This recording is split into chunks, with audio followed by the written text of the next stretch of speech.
I stood in my driveway, keys dangling from my trembling fingers, staring at the sold sign on the lawn of 47 Maple Street. The house next door to what was, until yesterday, my home for 15 years. My husband's words still rang in my ears. "You need to move out, Fiona. Poppy's moving in this weekend." My name is Fiona, and this is how I chose to handle my husband's betrayal. "Mom?" Serena's voice caught me off guard. My 16-year-old daughter stood beside me, her eyes red from crying. "Dad's watching from the window." I didn't turn around. Let him watch. "Does he know you bought this house?" Serena whispered, a hint of pride in her voice. "Not yet." I smiled, feeling a surge of satisfaction. "But he will soon enough." The realtor, Kate, walked up with a spring in her step. "Everything's ready, Fiona. The previous owners left it spotless. Want to go in?" I nodded, squeezing Serena's hand. The front door opened with a satisfying click, revealing hardwood floors and large windows that flooded the space with afternoon light. From the living room window, I had a perfect view of my old house, my marriage's coffin. "This is actually genius," Serena said, running her hand along the kitchen counter. "You can see everything from here." "Mrs. Morris?" A deep voice called from the front door. Kirk, my longtime neighbor from across the street, appeared with a toolbox. "Thought you might need help setting up some security cameras." I hadn't even asked him yet. "Kirk, you're a lifesaver." "Least I can do. That stunt Curtis pulled?" He shook his head. "The whole neighborhood's talking." "Let them talk." I straightened my spine. I'm done being the quiet, supportive wife who pretends everything's fine. The doorbell rang again. This time it was Terry, my colleague from work, carrying a bottle of wine and Chinese takeout. "Housewarming party?" "Mom." Serena suddenly grabbed my arm. "Dad's coming over." Sure enough, Curtis was marching across the lawn, his face red with anger. I met him at the door before he could reach the steps. "What the hell is this?" he demanded, gesturing at the house. "You bought this place?" "Problem?" I kept my voice steady, aware of our audience. "You can't be serious. You're supposed to move across town, not—" He ran his hands through his graying hair. "This is harassment." I laughed, the sound surprising even me. "Harassment? That's rich coming from the man who moved his mistress into our home and gave his wife of 17 years 2 days to pack up and leave." "You're making this difficult on purpose." "No, Curtis, I'm making this educational." I stepped closer, lowering my voice. "You wanted me gone but didn't specify how far. Now you get to watch me rebuild my life right next door." "Mom?" Serena called from inside. "Where do you want the dining room table?" Curtis's jaw clenched. "Serena's helping you move in?" "She made that choice all on her own." I turned away from him. "Now, if you'll excuse me, I have unpacking to do." "This isn't over, Fiona. You're right about that." I closed the door in his face. Inside, Terry was opening wine while Kirk installed the first security camera. Serena had already claimed the sunny bedroom upstairs as her second room. "Did you see his face?" Terry handed me a glass. "Priceless." "He's calling Poppy," Serena reported from the window. "She looks mad." I joined her, watching as the bottle blonde 20-something gestured wildly in my old kitchen. The kitchen where I'd cooked countless family meals, helped with homework, and built a life Curtis had thrown away for a woman half my age. "You know what the best part is?" I said, taking a sip of wine. "The master bedroom window looks directly into theirs." Kirk chuckled from his ladder. "Remind me never to get on your bad side." "I have to ask." Terry settled onto a moving box. "How did you manage to buy this place so fast?" I smiled, thinking of the separate account I'd maintained throughout my marriage, the one Curtis knew nothing about. Let's just say I've learned the importance of having a backup plan. As the evening wore on, more neighbors dropped by with food, tools, and support. Each ring of the doorbell felt like a small victory. Through the window, I watched Curtis and Poppy arguing in the driveway, their voices carrying across the lawn. "You said she'd go quietly," Poppy shrieked.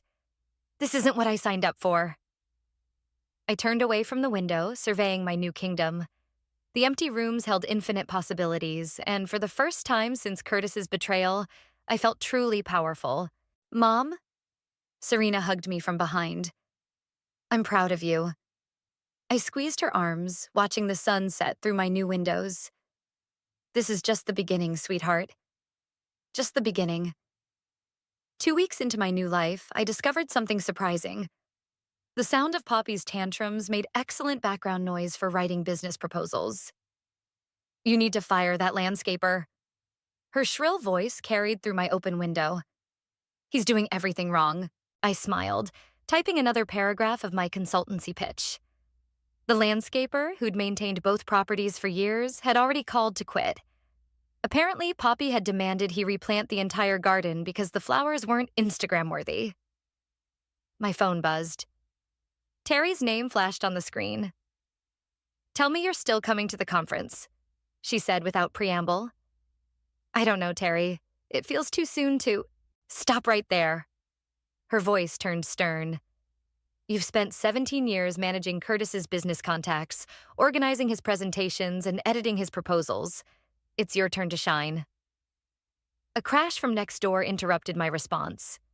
Through the window, I watched Poppy throwing Curtis's golf clubs onto the driveway. Hold on, I told Terry. The morning entertainment is getting good. Those clubs cost more than your car, Curtis shouted, rushing outside in his bathrobe. Then you shouldn't have used them to meet your mistress, Poppy screamed. Oh, wait, that was me. I couldn't help but laugh. Terry, you wouldn't believe what's happening. Focus, Fiona. The conference. You're pitching your consultancy idea next week. The door chimed and Serena walked in, dropping her school bag. Dad's golf clubs are all over the driveway, she announced, heading straight for my fridge. I see that. I turned back to my phone. Okay, Terry, I'll do it, but you're helping me prepare. Already booked tomorrow afternoon. We'll meet at that new cafe downtown. After hanging up, I joined Serena at the kitchen counter. She was doing homework, deliberately facing away from the window where Curtis was now gathering his scattered golf clubs. You okay, sweetie? She shrugged. Poppy tried to ground me yesterday. She what? Dad shut it down quick, but... Serena picked at her sandwich. She keeps trying to act like she's my mom or something. It's weird. The doorbell rang. Kirk stood there with a stack of mail. Wrong delivery again, he said, handing it over. Though you might want to see this one. On top was a credit card bill addressed to Curtis. I shouldn't have opened it, but curiosity won. My eyes widened at the charges. Designer boutiques, spa treatments, jewelry stores. That bad? Kirk raised an eyebrow. Let's just say Poppy's been busy. I handed him the bill. Curtis is in for a shock when this arrives. Mom, Serena called from inside. Terry's here. Terry burst in with her laptop and a determined expression. Conference prep starts now. Kirk, you're our test audience. For the next 2 hours, we refined my presentation. Years of watching Curtis pitch to clients had taught me what worked and what didn't. But this was different. This was mine. You're a natural, Kirk said after my third run-through. Curtis really had no idea you were this capable? He never asked. I closed my laptop. He was too busy taking credit for my suggestions to notice where they came from. A door slammed next door, followed by raised voices. Serena sighed, putting in her earphones. I can't live like this. Poppy's voice carried clearly. This house is stuck in the last century. We need to renovate everything. Terry rolled her eyes. How long before she drives him completely crazy? Not long enough, I replied, just as my phone pinged with a text from Curtis. Need to talk about Serena's college fund. It read. Can we meet? I showed the message to Terry, who snorted. He's realizing managing money isn't as easy as he thought. Mom? Serena had removed her earphones. Can I stay here tonight? They're fighting again. Of course, sweetie. I texted Curtis back. Talk to your financial advisor. I'm busy preparing for a business conference. His reply was immediate. What conference? Should we tell him? Terry grinned mischievously. Let him wonder. I closed my phone. Right now, I need to focus on my presentation. The conference could change everything. Kirk stood to leave. Need any more help practicing? Actually, I glanced at my notes. Could you all come back tomorrow? I want to nail this perfectly. As my friends left, I stood at my window, watching Curtis pace in his study. He looked stressed, disheveled, nothing like the confident man who'd told me to leave 2 weeks ago. Serena appeared beside me. Dad seems lost lately. He is lost. I put my arm around her. He just doesn't know it yet. Upstairs, Poppy was visible in their bedroom, throwing clothes around and yelling into her phone. The perfect view of their chaos reminded me daily that I'd made the right choice. I turned back to my laptop, where my presentation waited. Time to show them what I can really do. The first signs of real trouble next door appeared on a Tuesday morning. I was enjoying my coffee on the porch when Curtis's Mercedes screeched out of the driveway, leaving Poppy screaming on the front lawn in her silk robe. You can't just leave. We have an appointment with the interior designer. My doorbell rang. Serena stood there, school bag in hand, looking exhausted. They've been fighting since 4 a.m. Come in, sweetie, I'll make you breakfast. As I scrambled eggs, Serena slumped at my kitchen counter. Poppy maxed out Dad's credit cards. All of them. All of them? I nearly dropped the spatula. Yeah. He found out when his card got declined at dinner last night. Serena picked at her eggs. She said it was his fault for not warning her about spending limits. The front door opened and Terry walked in, waving a newspaper. Have you seen this? She spread the business section on my counter. There it was. Curtis's company had lost 3 major clients in the past month. Apparently, Terry lowered her voice, glancing at Serena. He's been missing meetings and showing up unprepared. I thought of all the times I'd prepared his presentations, organized his schedule, and reminded him of important details. A task Poppy clearly wasn't handling. Mom? Serena pushed away her plate. Poppy's coming over. Sure enough, angry knocking rattled my front door.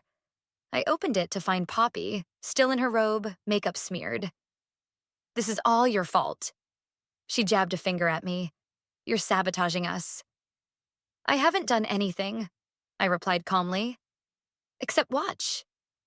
Curtis is falling apart. The house is a mess. Nothing works right. Sounds like a you problem. I started to close the door, but she stuck her foot in. You need to help fix this, she demanded. Tell me how you managed everything. I laughed. Weren't you supposed to be an upgrade? Figure it out yourself. The door clicked shut on her shocked face. Through the window, I watched her storm back to my old house, tripping in her designer heels. That was awesome, Serena whispered. My phone buzzed, a text from Kirk. Heads up, Curtis just called a neighborhood meeting about property values. Poppy's renovation plans are apparently causing issues. Want to go watch the drama? I asked Terry and Serena. We settled on my porch with iced tea as neighbors gathered in Curtis's driveway. Poppy stood beside him in a too-tight dress, trying to look professional. The proposed changes would modernize the whole street, Curtis was saying, but Mrs. Jenkins from number 43 cut him off. You mean that monstrosity of a fountain she wants to install? The one that violates 3 different HOA rules? And the neon pink paint samples on the garage? Mr. Rodriguez added, My grandchildren are scared to walk past your house. Poppy stepped forward. You people have no vision. This neighborhood is stuck in the dark ages. Curtis, tell them. But Curtis was staring at his phone, face pale. Through my security camera's zoom feature, I could see what looked like another declined payment notification. Meeting's over, he announced abruptly, walking inside. Curtis. Poppy ran after him, heels clicking. You promised to support my ideas.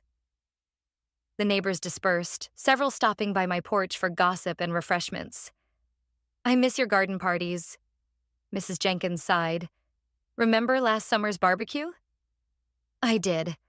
I'd spent weeks planning it, making sure everyone's dietary restrictions were met, organizing games for the kids. The kind of effort Poppy clearly found beneath her. Later that evening, Serena got a call from Curtis. Dad wants to know if you have his old business contact list, she said, covering the phone. He can't find Mr. Patterson's number. Tell him it's in the blue folder marked Critical Contacts in his home office, third drawer down, left side. Serena relayed the message. He says it's not there. That's because Poppy organized his office last week, I replied, loud enough to be heard over the phone. Check the garbage. Through my window, I watched Curtis rummaging through trash bags in the garage, Poppy trailing behind him, complaining about the mess. Found it. His voice carried through the phone. Fiona, are you there? Can we talk?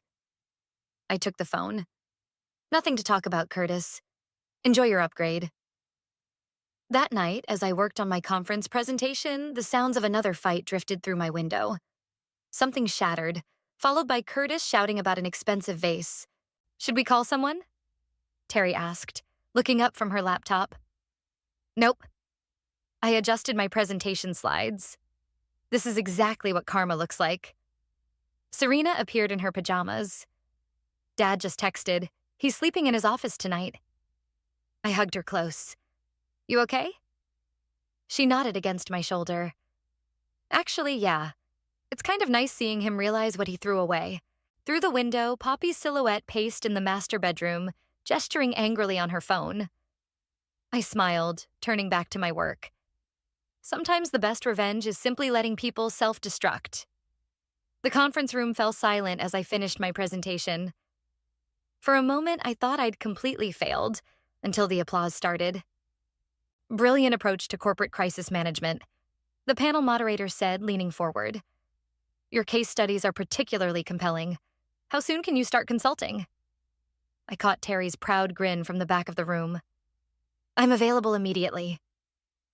2 hours later, I sat in the hotel bar with Terry, staring at the stack of business cards I'd collected. 3 major companies had already scheduled meetings. I told you. Terry clinked her glass against mine. You've been the brains behind Curtis's success for years. It was time people saw that. My phone buzzed. A text from Kirk. You might want to get home. Drama level, nuclear. What now? Terry peered at my screen as more messages poured in. Poppy tried to redecorate your old office, Kirk wrote. Found some interesting documents. Curtis is losing it. I grabbed my laptop bag. Need a ride home?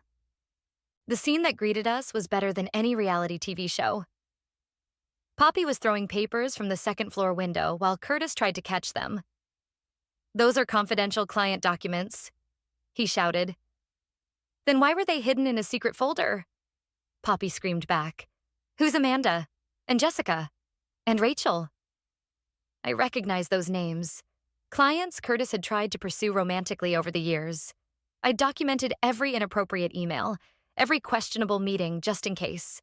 Mom? Serena appeared beside my car. This has been going on for an hour. Let's go inside, I suggested, leading her and Terry into my house. Through the living room window, we had a perfect view of Curtis's growing panic as papers scattered across the lawn. Should we help?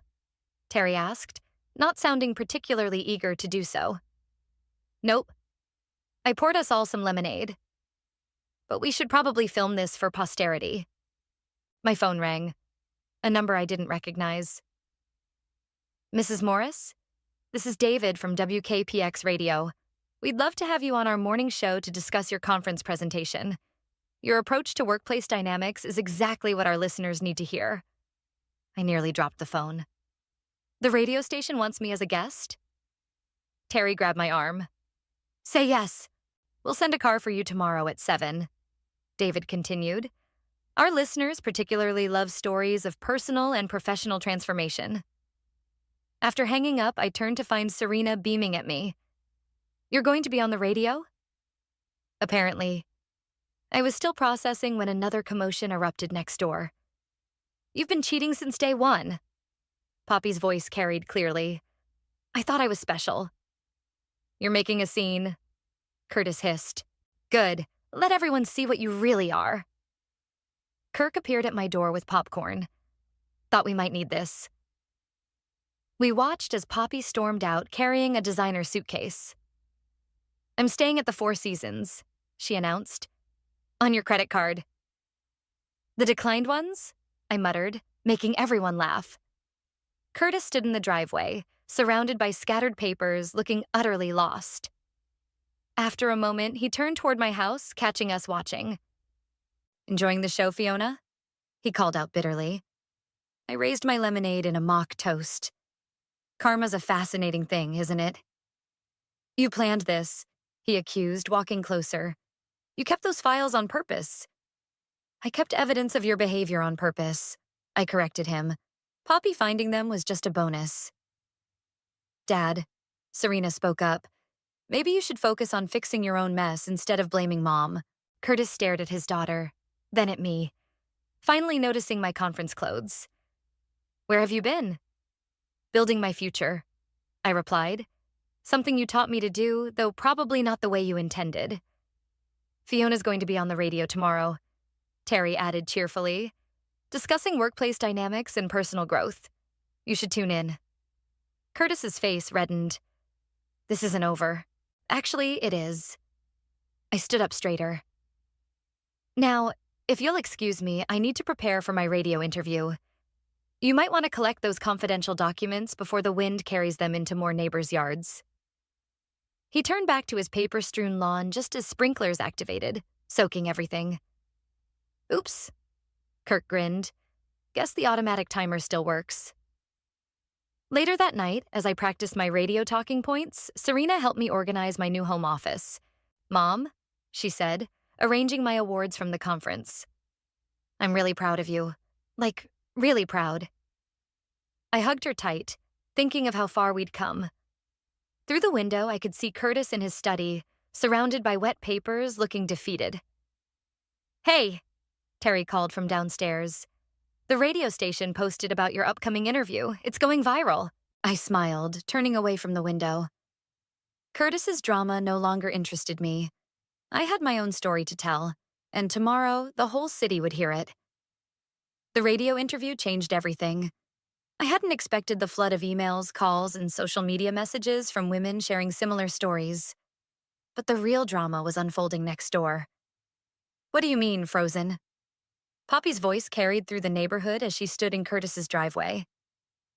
How can all the credit cards be frozen? Curtis paced, phone pressed to his ear. The bank flagged suspicious activity. They're investigating possible fraud. I'm your girlfriend. It's not fraud if I use your cards. I sipped my morning coffee on the porch, enjoying the show with Terry and Kirk, who'd stopped by after hearing the commotion. Actually, Terry chimed in, loud enough to be heard. Unauthorized use of someone else's credit cards is exactly what fraud means.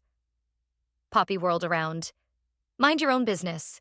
Hard to do when you're providing free entertainment. Kirk replied. My phone buzzed. Another booking request for a corporate speaking engagement. The radio interview had sparked intense interest in my story of personal reinvention.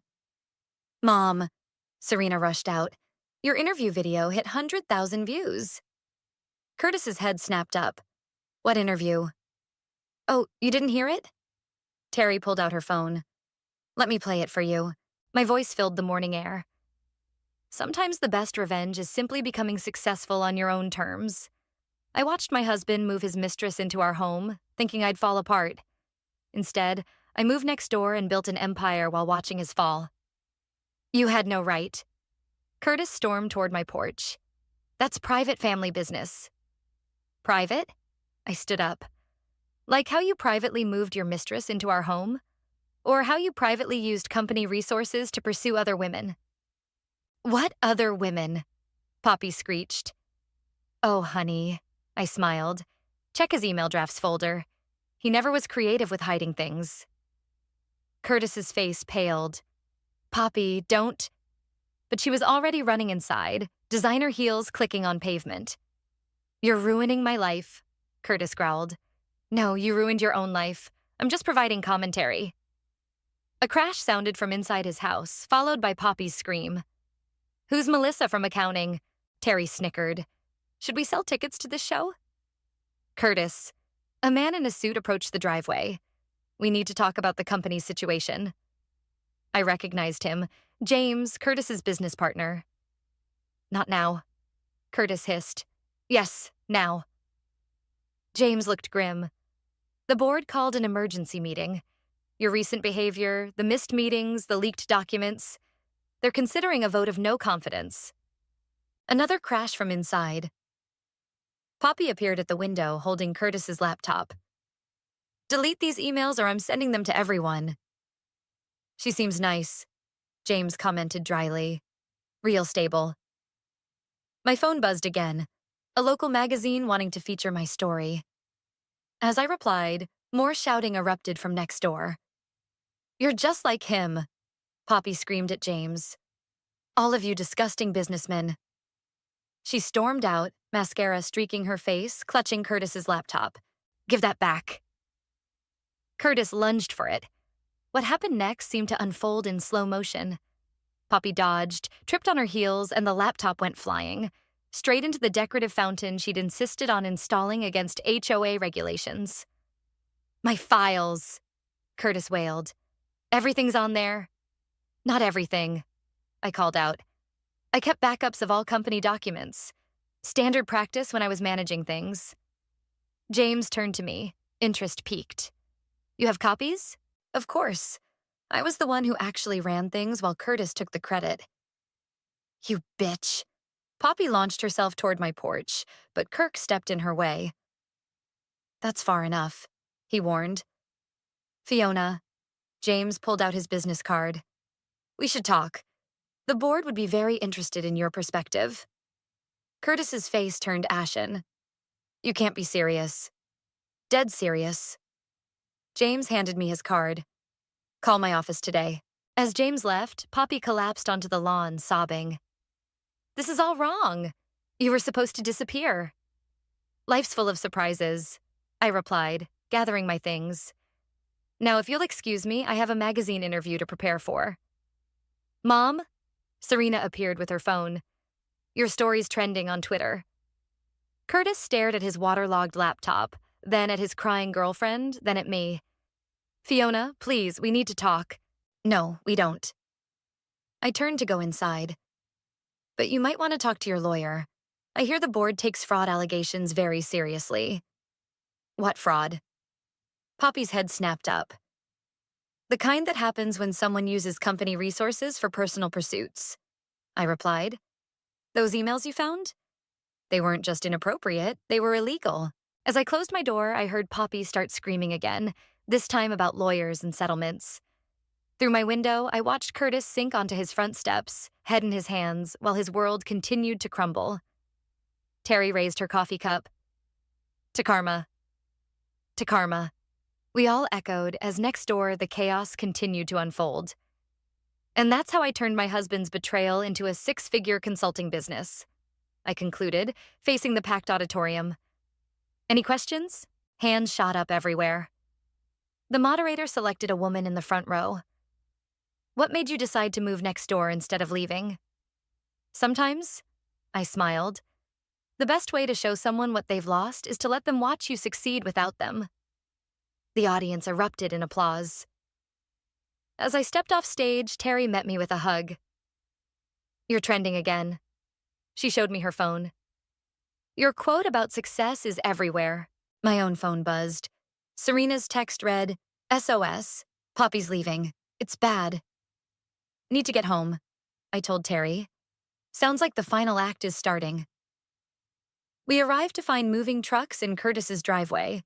Poppy was directing movers to load not just her belongings, but everything that wasn't bolted down.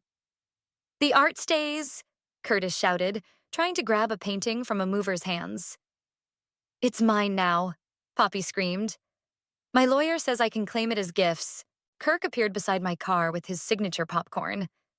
Been going on for an hour. She's trying to take the chandelier. Mom? Serena ran out to meet us. Dad's company board called an emergency meeting. They're voting him out. Through the chaos, I spotted James walking up the driveway, accompanied by 2 other board members. Curtis? James called out. We need to talk. I'm a little busy. Curtis gestured wildly at the movers now attempting to detach the dining room chandelier. The board's decision is final. one of the other members stated. We're here to collect company property. Poppy paused her pillaging. What decision? Curtis has been removed as CEO, effective immediately, James announced. The board has appointed new leadership. Who? Curtis demanded. James turned to me. Actually, Fiona, that's why we're here. We've reviewed your contributions to the company over the years. Your recent success in consulting and public speaking has only confirmed what the evidence suggested. My heart stopped. Are you saying we'd like to offer you the position of CEO? The moving truck went silent. Poppy dropped the vase she was holding. Curtis looked like he'd been slapped. You can't be serious, he sputtered. She's my wife. Ex-wife, I corrected. And I built most of those client relationships while you were busy pursuing assistants. Mom? Serena's voice was full of pride. Are you going to take it? I looked at James. I have conditions. Name them. I keep my consulting practice, and I want to start a mentorship program for women in business. Done and done. James extended his hand. Welcome aboard. Curtis stumbled forward. This is my company. Actually, James pulled out some papers. According to these documents Fiona provided, you've violated at least 15 company policies. You're lucky we're not pressing charges. You knew? Curtis turned to me. You kept evidence all this time? I learned from the best, I replied. Always have a backup plan, right? This is bullshit, Poppy shrieked, storming over. I left my job to be with you. You promised me you were a receptionist at a gym, Curtis snapped, and I never promised you anything. Wrong move, Terry whispered as Poppy's face turned purple. A receptionist? She grabbed the nearest object, a crystal award I'd won for Curtis years ago, and hurled it at him. I'll show you what a receptionist can do. As security guards James had brought stepped in to separate them, neighbors gathered on their lawns to watch. Should we stop this? Kirk asked, not moving to help. Nope, I replied, watching Poppy throw Curtis's golf clubs one by one into the fountain. Sometimes people need to hit rock bottom. Mom? Serena hugged me. I'm staying with you full-time now, right? Absolutely, sweetie. My phone buzzed again. Another interview request, this time from a national morning show. Your story's inspiring people across the country. Terry showed me more social media posts. You're becoming a symbol for women taking back their power. Through the chaos, Curtis caught my eye. For a moment, I saw recognition flash across his face, finally understanding what he'd thrown away. Fiona. He started walking over, but security stopped him. Save it. I held up my hand. I have a company to run. As we walked into my house, leaving the drama behind, Serena squeezed my hand. Dad always said success was the best revenge. No, honey. I smiled, watching through my window as Poppy threw Curtis's prized golf clubs into the fountain one by one. Success isn't revenge, it's justice. Terry raised her glass. To justice. To justice, we echoed, as next door, Curtis's carefully constructed world continued to collapse. My phone buzzed with another message from James. Board meeting tomorrow at 9. Ready to change the world? I smiled, replying with one word. Ready. The morning show interview was wrapping up when the host leaned forward with one final question. Fiona, what would you say to your ex-husband now? Before I could answer, a familiar voice called from the studio audience. How about he says something to you? Curtis stood up, looking disheveled in a wrinkled suit. The audience gasped. Sir, this is a closed set. A security guard stepped forward. Please. Curtis held up his hands. Just give me 2 minutes. The host turned to me. It's your call, Fiona. I nodded, curious what he could possibly say to salvage his dignity on national television. Fiona. Curtis moved closer to the stage. I've lost everything. The house is in foreclosure. Poppy emptied the accounts before disappearing to Bali, and my reputation is ruined. That sounds like a you problem. I quoted his words from the day he'd kicked me out. The audience snickered. I deserve that, he admitted. But I need your help. The company was my life. No, Curtis. The company was my life. You just took the credit. I know that now. His voice cracked. I've been watching you these past months, seeing how easily you've taken over, how the clients prefer you, how everything runs smoother. I was nothing without you. The host leaned forward. This is better than our usual programming. Remember that client meeting in Toronto? Curtis continued. The one where I supposedly saved the deal? That was all you, working behind the scenes while I got the praise. And the Singapore expansion? I added. The one you won awards for? Your idea, your execution, your success. He stepped closer. I see it all now. Please, Fiona, give me another chance. I'll do anything. Anything? I stood up. Then how about the truth? Tell everyone watching exactly what happened. Curtis swallowed hard, looking at the cameras. I had an affair with a younger woman. Then I moved her into our home and gave my wife 2 days to leave. I thought Fiona was just a supportive wife, but she was the backbone of everything I'd achieved. Without her, it all fell apart. And? I prompted. And I didn't just lose my wife. I lost the best business partner I'll ever have. The woman who made me look good for 17 years while I took all the credit. The audience was silent, hanging on every word. Well, the host broke the tension. This is certainly a plot twist. Fiona, your response? I looked at Curtis, really looked at him. His expensive suit was wrinkled, his hair graying at the temples, dark circles under his eyes. The polished executive was gone, replaced by a desperate man. The company's doing better than ever, I said. Our stock has doubled since I took over. The mentorship program I started has been featured in Business Weekly. And you know what the best part is? Curtis waited, hope flickering in his eyes. I did it all without you. The audience erupted in applause. But, Curtis stepped forward, we were a team. No, we weren't. I was the team. You were the face. And now? I gestured to the studio audience, the cameras. I'm both. Mom, Serena's voice called from backstage. Your next meeting's in 20 minutes. Curtis's face fell at the sight of our daughter. Serena, please. Sorry, Dad. She walked past him to hand me my portfolio. But Mom's got a company to run. The host stood up. Well, folks, you've witnessed quite a moment here.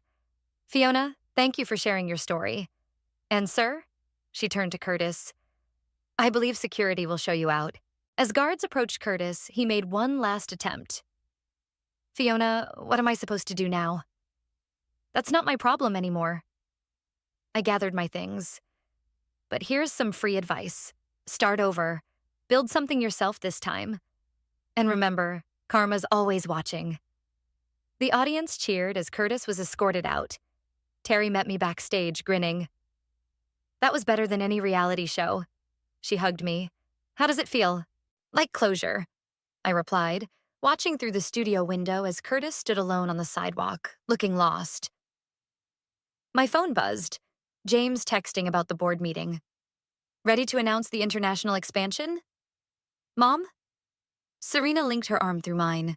Can we stop for breakfast? I want to hear all about your plans for the company. As we walked to the car, I caught a glimpse of Curtis watching us from across the street. For a moment, our eyes met, and I saw the exact moment he finally understood the magnitude of what he'd lost. You know what? I turned to Serena and Terry. Let's make it a celebration breakfast. I'm thinking champagne. At 9 a.m.? Terry laughed. Why not? After all, I smiled, stepping into my new life. Success tastes sweetest in the morning. Behind us, Curtis disappeared into the crowd. Just another man who'd underestimated his wife and paid the price.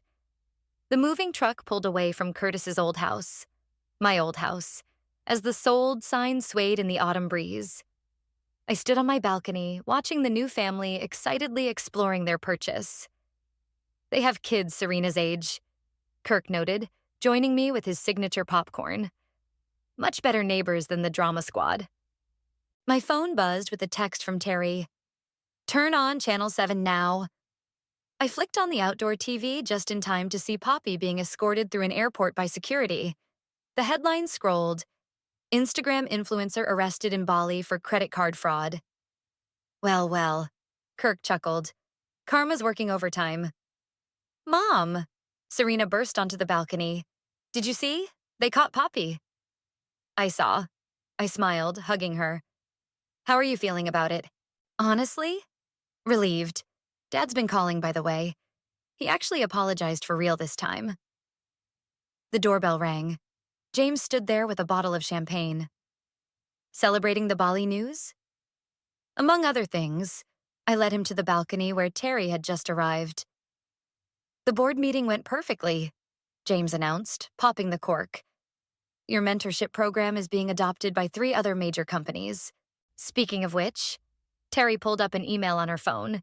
You've been invited to give the commencement speech at the business school next month. I looked around at my support system. My daughter, my friends, my colleagues, all gathered on the balcony of the home I'd bought in my moment of defiance. Remember when Curtis said I'd never survive without him? I raised my glass. Remember when Poppy said you'd disappear? Terry added. The doorbell rang again. This time it was Mrs. Jenkins from down the street. Fiona, dear, have you seen the news? That awful woman finally got what she deserved. Join us. I waved her up. We're celebrating. Oh, before I forget. She handed me an envelope. This was delivered to my house by mistake. Inside was a letter from Curtis. I almost tossed it, but Serena's curious expression made me open it. Dear Fiona, I read aloud. I'm writing this from my new studio apartment across town. Watching you succeed while my life fell apart taught me the hardest lesson of my life. You weren't just the wind beneath my wings, you were the pilot, and I was just a passenger taking credit for the flight. I'm starting over, honestly, this time. No shortcuts, no riding on anyone else's success. I owe you that much. Signed, Curtis. Wow, Terry whistled. That almost sounds like genuine remorse. Almost, I agreed, folding the letter. My phone lit up with notifications. The story of Poppy's arrest was going viral, with people connecting it to my recent interviews about rebuilding after betrayal. Mom? Serena pointed next door. The new neighbors are waving. A woman about my age stood in what used to be my garden, looking uncertain. I waved back. I should go introduce myself, I said, heading downstairs. I'm Rachel. She smiled nervously. We've seen you on TV. My husband and I. We're going through something similar to your story. You're kind of my hero. Come join us. I gestured to my balcony. I'll tell you the parts that didn't make it to TV. As Rachel shared her story with our growing gathering, I watched the sun setting over the neighborhood. My phone buzzed again. Another text from Curtis. The divorce papers are signed. You're finally free. I'm sorry it took losing everything to learn what you were worth. I didn't reply. Instead, I turned to Rachel. The first step is believing you deserve better. The second step, Terry chimed in, is proving it. And the third step, I raised my glass, is succeeding so spectacularly that your revenge becomes inspiration for others. The group cheered as more neighbors joined our impromptu gathering. Through the window of his old study, I could see the new family setting up their daughter's desk, the same spot where I'd planned my comeback while watching Curtis's world crumble. You know what's funny? Serena said quietly. Dad always said success was about taking control. He never realized you had it all along. I hugged her close, surveying my kingdom. Not just the house I'd bought in defiance, but the life I'd built from the ashes of betrayal. To new beginnings, James raised his glass. To karma, Kirk added. To Mom, Serena smiled. To all of us, I concluded, watching the last rays of sun glint off the sold sign next door. And to the power of choosing yourself. As laughter and conversation flowed around me, I smiled, knowing that sometimes the best revenge isn't just success. It's becoming the person you were always meant to be.